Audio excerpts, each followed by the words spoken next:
Ya kan? AC udah dimatiin, loh habis ini makanannya apa ya? Ya kan, habis ini kita makan kemana nih? Minggu lalu saya dapat berapa jam nih? Gaji saya berapa nih? Ya kan saudara? Pikiran kita saudara adalah sesuatu yang sangat luar biasa. Sekali lagi, kalau pikiran kita sehat, maka kita akan mampu menerjemahkan segala sesuatu dengan baik. Kalau pikiran kita tidak sehat saudara, maka kita akan menerjemahkan sesuatu ke arah yang negatif. Nah, coba kita lihat apa firman Tuhan ajarkan atau katakan tentang pikiran kita. Yang pertama di Amsal 23 ayat 7 dikatakan, sebab seperti orang yang membuat perhitungan dalam dirinya sendiri, demikianlah ia. For as he thinks in his heart, so is he. Apa yang Anda pikirkan, demikianlah Anda. Dia bilang begitu, saudara. Berikutnya di Amsal berikutnya dalam bahasa Inggris dikatakan gini, saudara. Carefully guard your thoughts, because they are the source of true life. Berhati-hatilah dan jagalah pikiran Anda, karena itu adalah sumber dari kehidupan. Dalam bahasa Indonesianya diterjemahkan, jagalah hatimu dengan segala kewaspadaan, saudara.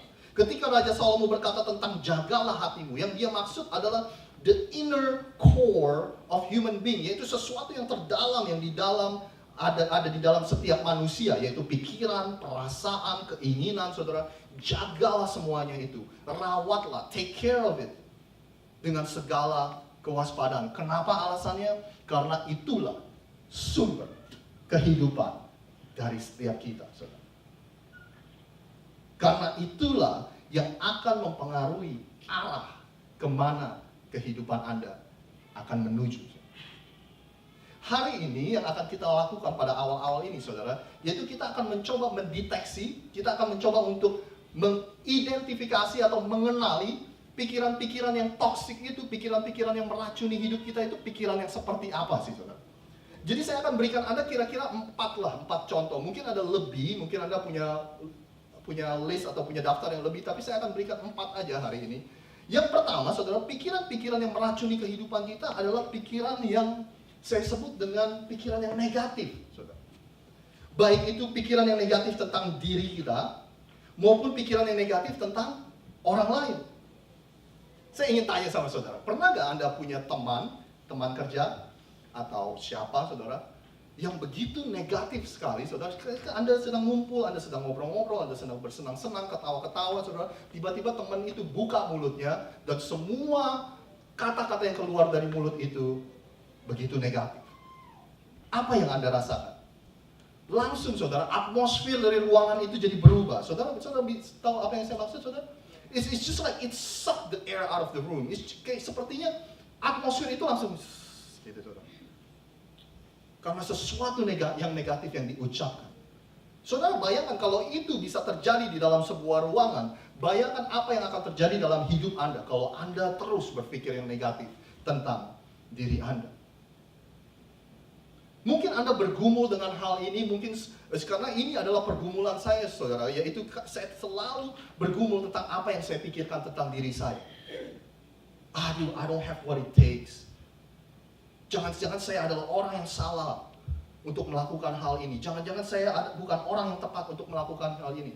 Aduh, saya selalu gagal. Setiap saya coba ke sini, ke sana, saya selalu gagal. Dari dulu sampai sekarang saya selalu gagal. Saya nggak cukup pintar, saya nggak mempunyai cukup keterampilan untuk menjadi seorang pemimpin, saya tidak mempunyai keahlian apa-apa. Hidup saya selalu apes, saudara. Mungkin ada dari Anda yang berpikir seperti itu. Atau mungkin Anda tidak bergumul dengan pikiran negatif tentang diri Anda, tetapi tentang orang lain, saudara.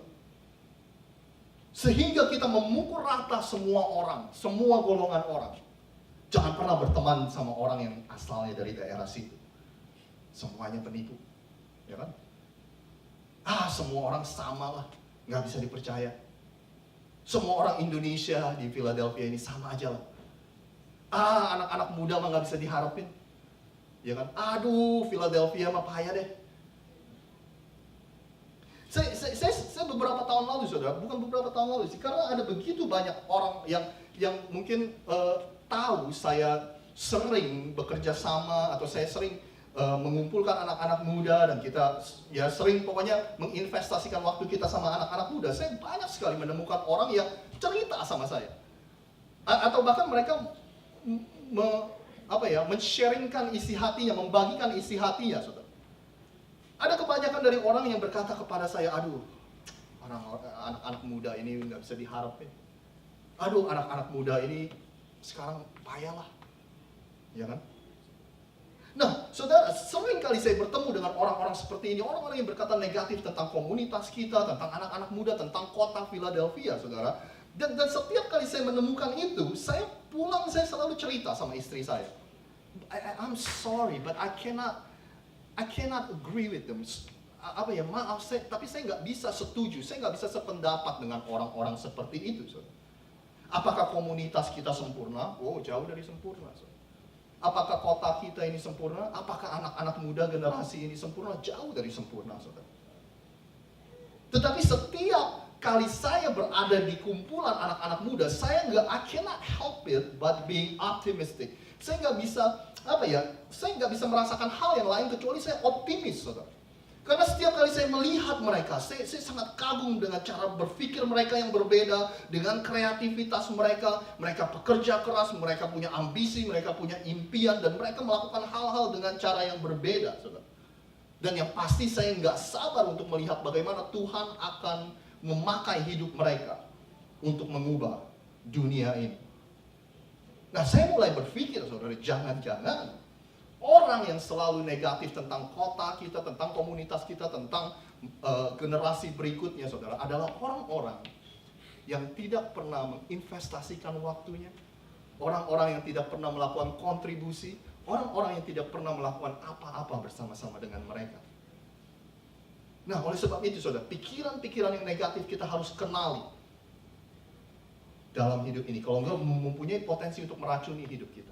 Yang kedua, saudara, yang saya ingin bagikan adalah pikiran-pikiran yang penuh dengan ketakutan, fearful thought, itu juga sangat toxic, itu juga sangat membahayakan hidup kita. Tahu gak, saudara, ketakutan itu bisa datang kapan saja tanpa diundang. Tapi kebanyakan dari kita membuat kesalahan dengan membiarkan mereka tinggal di pikiran kita.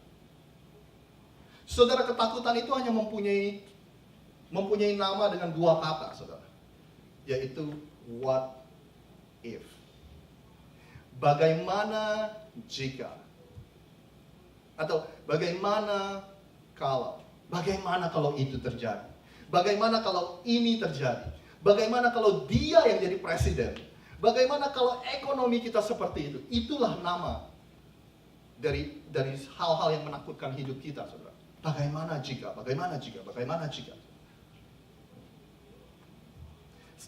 Tahukah Anda bahwa 80% dari hal yang Anda khawatirkan dan Anda takuti itu tidak pernah terjadi, saudara. 80% dari hal yang Anda takuti, Anda khawatirkan tidak pernah terjadi. Nah, beberapa dari Anda duduk di sini, berapa? 80%. Gimana dengan yang 20%? Hati-hati, artinya Anda mungkin dipenuhi dengan rasa ketakutan karena Anda selalu memikirkan hal yang lainnya, saudara. Nah, berikutnya yang saya sebut dengan discontented thought atau rasa tidak puas, saudara. Ini juga sangat membahayakan pikiran kita. Saudara, sekali lagi, Anda setuju pasti dengan saya bahwa kita harus mempunyai keinginan untuk maju. Kita harus proaktif, kita harus mempunyai ambisi dan cita-cita, saudara. Kita memerlukan semuanya itu. Saudara setuju dengan saya? Iya kan? Sebagai seseorang, sebagai pengikut Tuhan, kita harus mempunyai semuanya itu. We have to be a very, very driven individual. Kita harus menjadi sebuah individu yang ingin mempunyai keinginan untuk maju. Karena kalau kita tidak mempunyai itu, bagaimana kita bisa mengubah dunia ini? Bagaimana kita bisa memperluas kerajaan surga? Bagaimana kita bisa memperluas gereja Tuhan? Bagaimana kita bisa membawa kemuliaan bagi nama Tuhan? Nah, tapi ketika kita berbicara tentang discontentment atau ketidakpuasan, saudara, itu berhubungan dengan kemampuan Anda dan saya untuk rest in God, yaitu berdiam dan mempercayakan Tuhan dalam hidup Anda. Ketika kita berbicara tentang tentang contentment, saudara, tentang rasa puas, itu adalah sesuatu yang berkaitan dengan kemampuan kita untuk berkata bahwa oke, saya bekerja dengan sekeras-kerasnya selama 8 jam, 10 jam sehari, saudara, tapi setelah itu saya akan memberikan Tuhan kendali atas apa yang saya tidak bisa kendalikan. Saya akan memberikan Tuhan bagian yang saya tidak bisa kerjakan. Saya akan kerjakan bagian saya semampu mungkin, tetapi hal-hal yang di luar kendali saya akan berikan kepada Tuhan. It's your ability to rest in God and to trust Him. Yaitu kemampuan saudara untuk berdiam dan berkata bahwa Tuhan, saya sudah push, saya sudah bekerja sangat keras, saya sudah push selama 3 bulan, saya sudah push selama 6 bulan, saya sudah dorong hidup saya semaksimal mungkin. Dan sekarang waktunya Tuhan, Engkau kerjakan bagian Engkau.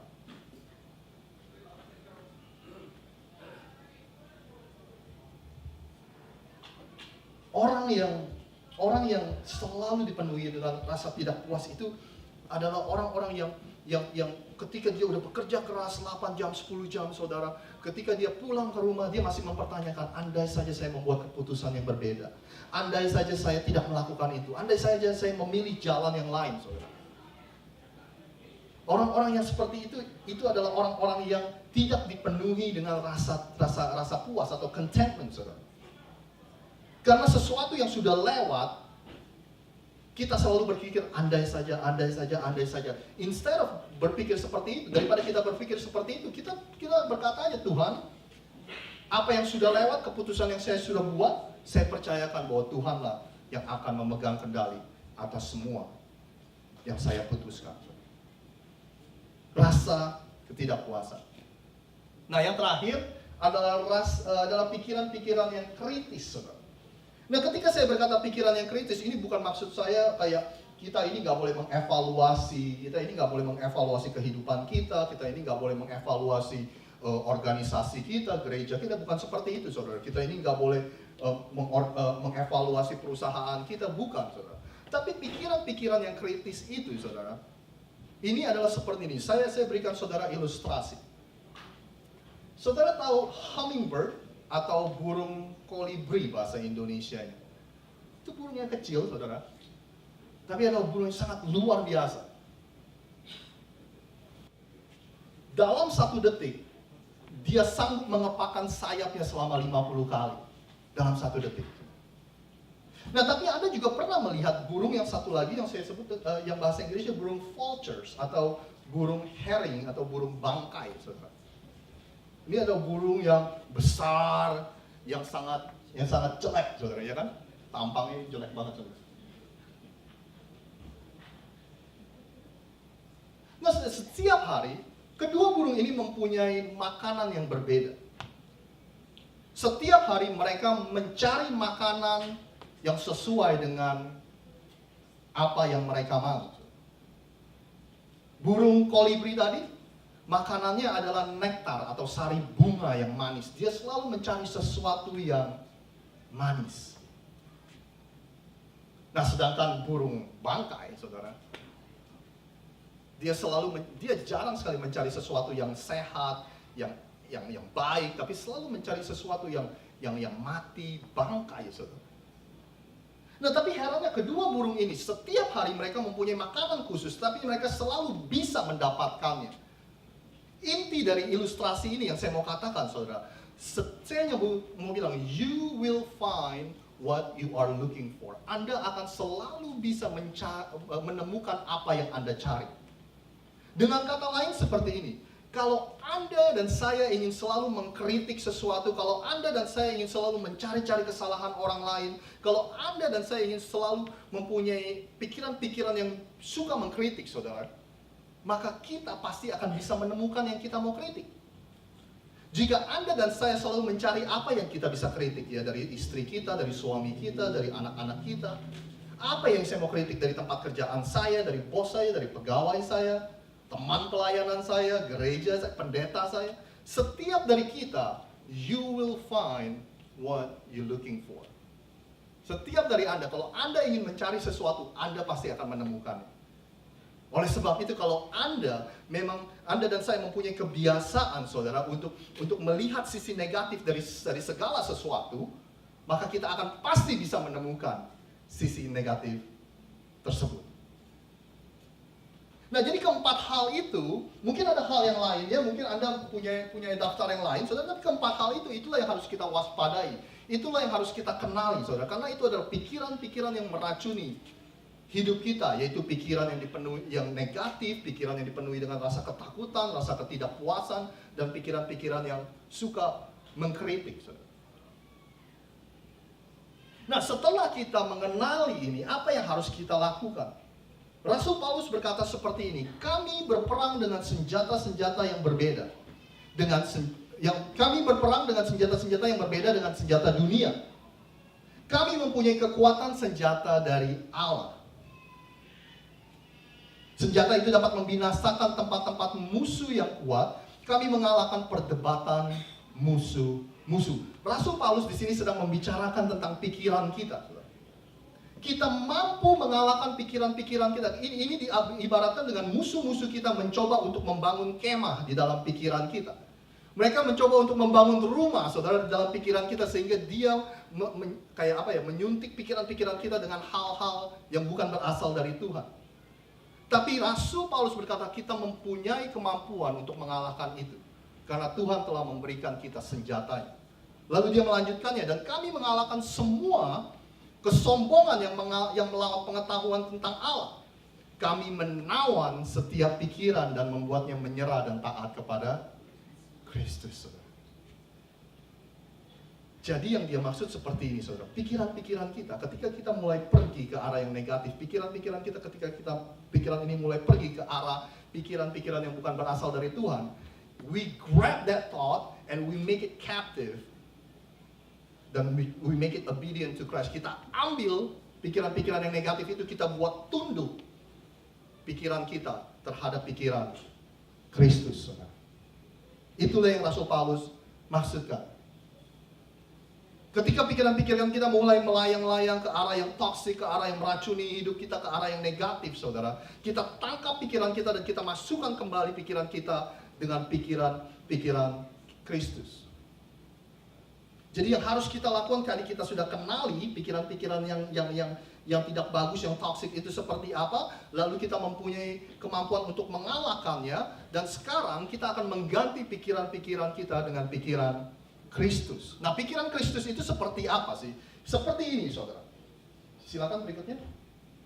Jadi akhirnya, saudara-saudara, semua yang benar, semua yang mulia, semua yang adil, semua yang suci, semua yang manis, semua yang sedap didengar, semua yang disebut kebajikan dan patut dipuji, saudara, apa katanya, saudara? Pikirkanlah semua itu. Ketika kita mengenali pikiran-pikiran yang toksik, yang akan merusak hidup kita kenali, kita kalahkan, dan we replace, kita menggantikan pikiran-pikiran itu dengan pikiran Kristus. Yang benar, yang mulia, yang adil, yang suci, yang manis, saudara. Pikiran-pikiran yang patut dipuji. Presiden dari Amerika yang ke-16 namanya Abraham Lincoln, dia berkata seperti ini, I want to know all God's thought, all the rest are just details. Saya ingin mempunyai pikiran-pikiran seperti Tuhan. Saya ingin tahu apa isi dari pikiran Tuhan. Saya ingin berpikir bagaimana Tuhan berpikir. Karena semuanya yang di luar itu hanyalah hal-hal yang tidak terlalu penting. Nah, untuk mengakhiri ibadah kita pada hari ini, saya ingin menceritakan kepada Anda, mungkin ini ceritanya mungkin agak sedikit panjang, tapi Anda ikuti, saudara. Ini adalah sesuatu yang menurut saya menarik. Kalau nggak menarik bagi Anda, pura-pura aja ini menarik, saudara. Sebagai penutup, saya ingin ceritakan kepada Anda kehidupan seseorang yang bernama Dr. Carolyn Leaf. Dr. Carolyn Leaf, saudara. Siapa Dr. Carolyn Leaf ini, saudara? Dia adalah seorang neurologist. Dia adalah seorang ahli syaraf, ahli otak, saudara.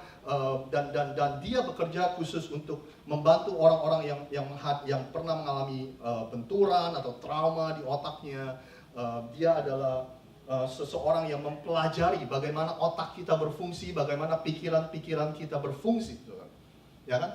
Selain dia bekerja, dia sering membantu para pasien yang mengalami sakit di otak ini, dia juga sering membantu dia sering membantu pemerintah dan sekolah-sekolah, saudara, untuk membantu anak-anak to improve their learning ability, kemampuan mereka belajar. Dia sering membantu sekolah-sekolah untuk membantu anak-anak tersebut menjadi lebih efektif dalam belajar, menggunakan pikiran dan otak mereka. Nah, sekitar 2 tahun lalu, saya, beberapa teman, Hansel dan Stanley dan Daniel, kita pergi ke Atlanta untuk menghadiri konferensi gereja, saudara. Dan kebetulan dia adalah salah satu dari pembicaranya. Anda bisa ikuti Instagramnya, there's a lot of great quote, ada banyak sekali statement yang dia katakan yang begitu membantu saudara. Nah, ketika kita menghadiri konferensi itu, saudara, dia berbicara selama 30 menit dan begitu menarik, akhirnya kita beli DVD-nya. Kita pelajari lagi. But anyway, dia berkata seperti ini pada waktu kita dengar dia berbicara.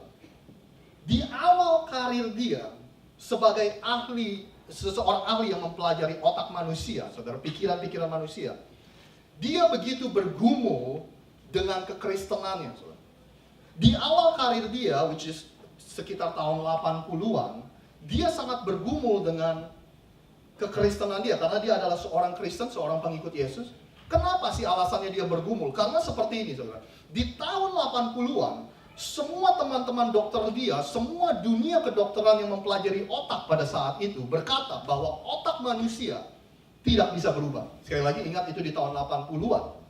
Sedangkan dia sebagai orang Kristen, dia berpikir seperti ini. Tuhan berkata kita harus memperbaharui pikiran kita. Kita harus memperbaharui budi kita. Tuhan berkata kita bisa merubah pikiran kita bisa merubah cara berpikir kita, tapi dunia kedokteran berkata bahwa kita tidak bisa melakukan apa-apa terhadap otak kita. Nah, tapi 30 tahun berlalu, di zaman sekarang, saudara, ada begitu banyak teknologi yang mampu melihat atau men-scan atau memonitor aktivitas otak kita.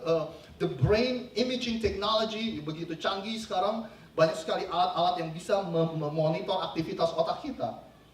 Apa yang dikatakan dokter-dokter ini sekarang, saudara, sangat berlawanan dengan apa yang dikatakan tahun 80-an. Di tahun 80-an mereka berkata otak kita nggak bisa berubah. Di zaman sekarang, yang mereka bicarakan adalah bagaimana otak manusia selalu berubah. Ada hal lagi yang dia katakan seperti ini. Selama ini kita pikir pikiran kita itu seperti ini, saudara, seperti udara. Udara itu kan kita nggak bisa lihat, tapi kita tahu ada di situ, ya kan, saudara? Ya kan? Selama ini kita pikir pikiran manusia itu seperti itu. Kita nggak bisa lihat, tapi kita tahu ada. Tapi ternyata dia temukan sekarang bahwa pikiran manusia itu ternyata bentuknya nyata, saudara. Seperti otak manusia kan ada ya, kita bisa pegang, kita bisa segalanya ya. Tetapi pikiran itu adalah nyata. Karena kalau kita lihat di dalam otak manusia, pikiran itu bentuknya seperti pohon. Dan dia berkata seperti ini, pikiran yang sehat. Anda bayangkan pohon. Pohon yang sehat akan ada banyak lebat daunnya, hijau dan segala macam, saudara. Dia berkata bahwa pikiran yang sehat akan seperti itu. Tetapi kalau pikiran-pikiran kita dipenuhi dengan hal yang negatif, itu akan kelihatan seperti pohon yang kering, yang gak ada daunnya dan sebagainya. Dan pikiran Anda dan saya akan sangat mempengaruhi hidup kita. Akan sangat mempengaruhi tubuh kita, cara berpikir kita. Oleh sebab itu, ketika pikiran-pikiran tidak sehat begitu mulai masuk ke dalam hidup Anda, maka sakit penyakit akan mengikutinya. Karena itu sangat berpengaruh dalam hidup setiap kita.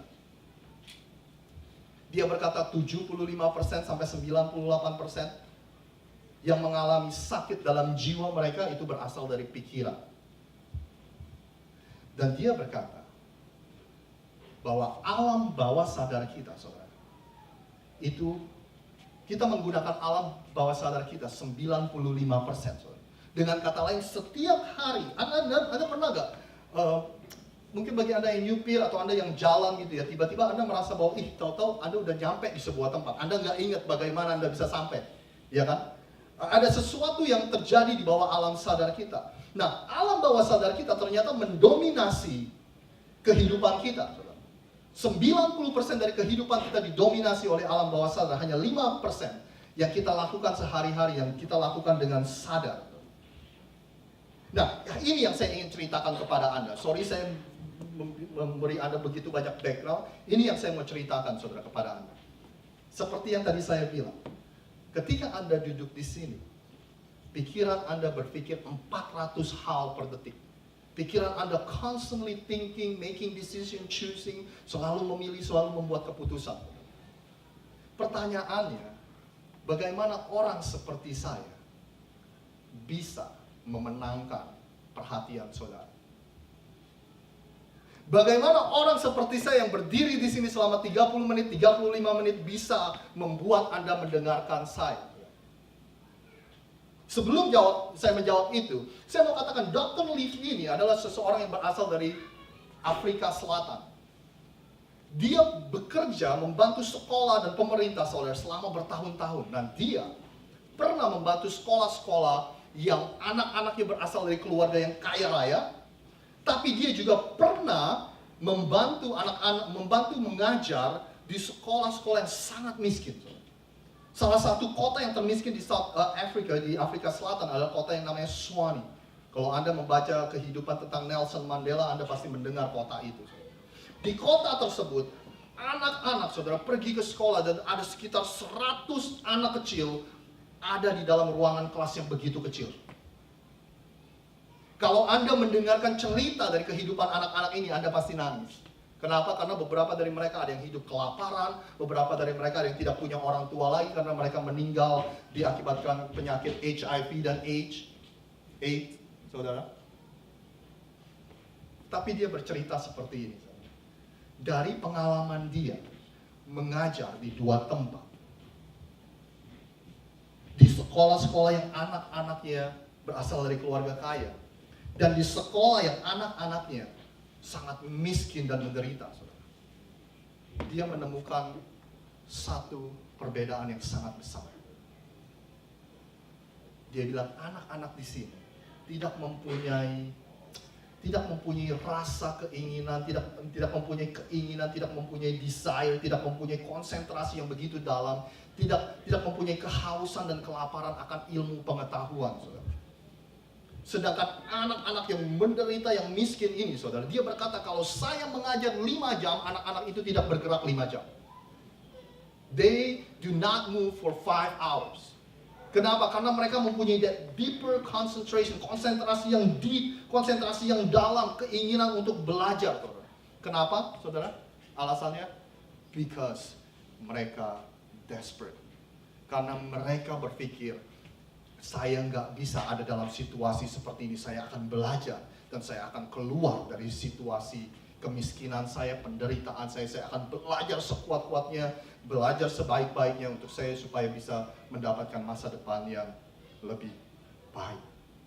Kesimpulan dari Dr. Leaf ini berkata, kalau kita dengan sengaja, intentionally, kalau kita dengan sengaja ingin memusatkan perhatian kita untuk belajar, kita manusia bisa untuk melakukan itu, saudara.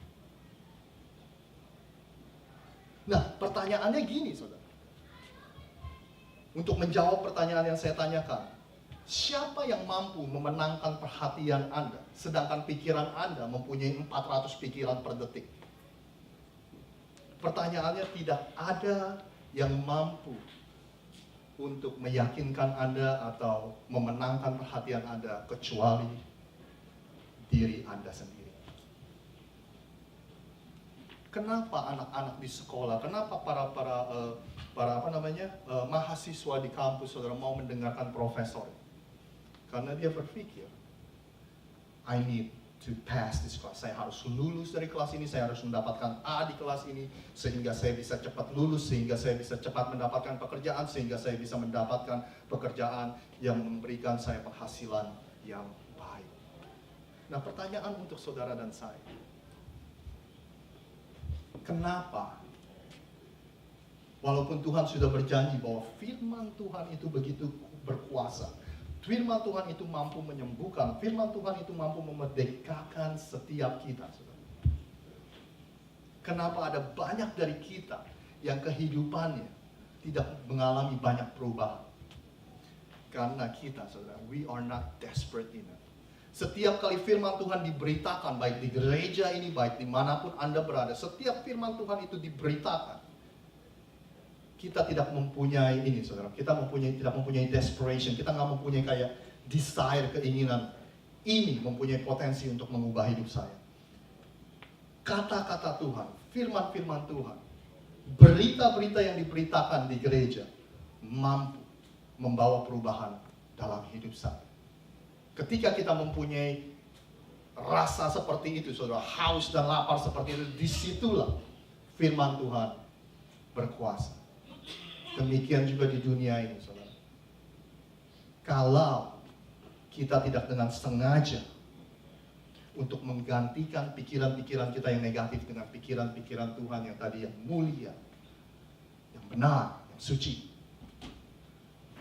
maka kita akan terus dipenuhi oleh pikiran-pikiran yang negatif tersebut. Ada sebuah statement yang berkata, saudara, most life battle won and lost in your mind. Setiap dari pergumulan, setiap dari segala kehidupan yang ada yang kita lalui, saudara, itu dimenangkan atau dikalahkan dari apa yang kita pikirkan. Sebelum kita pergi ke battle, sebelum kita pergi ke pertempuran kita, saudara, inilah yang akan menentukan kemenangan atau kekalahan. Mari kita akan berdoa bersama-sama dan kita akan menerima perjamuan kudus ini. Boleh saya undang yang melayani untuk maju ke depan? Kita akan berdoa bersama-sama. Terima kasih.